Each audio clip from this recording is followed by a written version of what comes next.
നമ്മുടെ പുതിയ വീഡിയോയിലേക്ക് എല്ലാവർക്കും സ്വാഗതം. നമ്മുടെ ഇന്നത്തെ റെസിപ്പി അടപ്രഥമനാണ്. നമുക്ക് പായസത്തിനായിട്ട് ചവ്വരി ഒന്ന് കഴുകി ഒരു 10 മിനിറ്റ് വെള്ളത്തിൽ ഇട്ട് വെക്കാം. അട വേവിക്കാനായിട്ട് നമുക്ക് വെള്ളം നന്നായിട്ടൊന്ന് തിളപ്പിച്ചെടുക്കാം. തിളച്ച വെള്ളത്തിലേക്ക് അട ചേർത്ത് 1 മിനിറ്റ് ഒന്ന് തിളപ്പിച്ചിട്ട് നമുക്കിതൊരു 10 മിനിറ്റ് തീ ഓഫ് ചെയ്തിട്ട് അടച്ചു വെക്കാം. 10 മിനിറ്റ് കഴിഞ്ഞപ്പോൾ ഞാൻ അടയെല്ലാം സ്ട്രെയിൻ ചെയ്തെടുത്തിട്ടുണ്ട്. ഇനി ഇതിലേക്ക് ഞാൻ കുറച്ച് തണുത്ത വെള്ളം ഒഴിക്കുവാണേ. നമുക്കിനി ശർക്കര ആവശ്യത്തിനുള്ള വെള്ളവും ചേർത്ത് പാനിയാക്കി എടുക്കാം.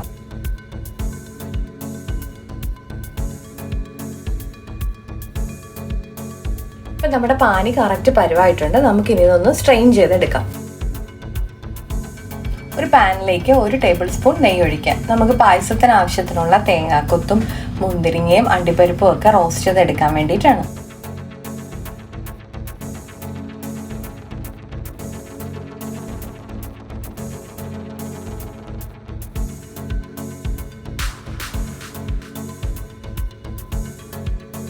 നമുക്കിതൊരു ഗോൾഡൻ ബ്രൗൺ ആകുമ്പോഴത്തേക്കും വേറെ പാത്രത്തിലേക്ക് മാറ്റി വയ്ക്കാം.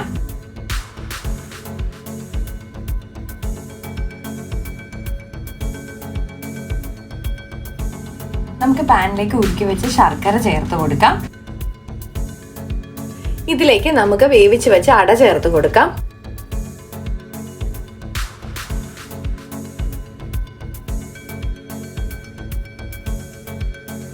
ഇതിലേക്ക് നമുക്ക് കുതിർത്ത് വെച്ചിരുന്ന ചവ്വരി ചേർത്ത് കൊടുക്കാം.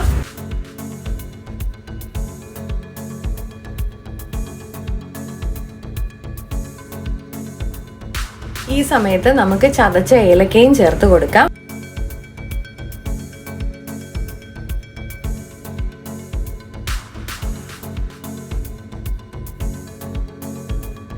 ഇതൊരു ലോ ഫ്ലെയിമിലിട്ടൊന്ന് തിളച്ച് വരുമ്പോൾ നമുക്ക് 2ാം പാല് ചേർത്ത് കൊടുക്കാം.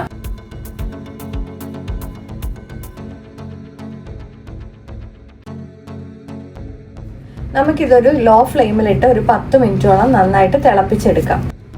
ഈ സമയത്ത് ഇതിലേക്ക് 1 ടേബിൾ സ്പൂൺ മിൽക്ക് മെയ്ഡ് ചേർക്കുക.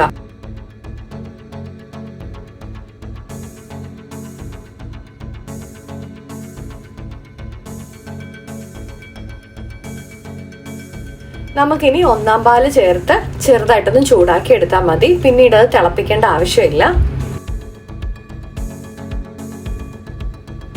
നമ്മുടെ അടപ്രഥമൻ ഒന്ന് ചൂടായിട്ടുണ്ട്. അപ്പൊ അതിലേക്ക് ഞാൻ വറുത്ത് വെച്ചിരുന്ന തേങ്ങാക്കൊത്തും മുന്തിരിങ്ങ അണ്ടിപ്പരിപ്പും കൂടെ ചേർത്ത് കൊടുക്കുകയാണ്.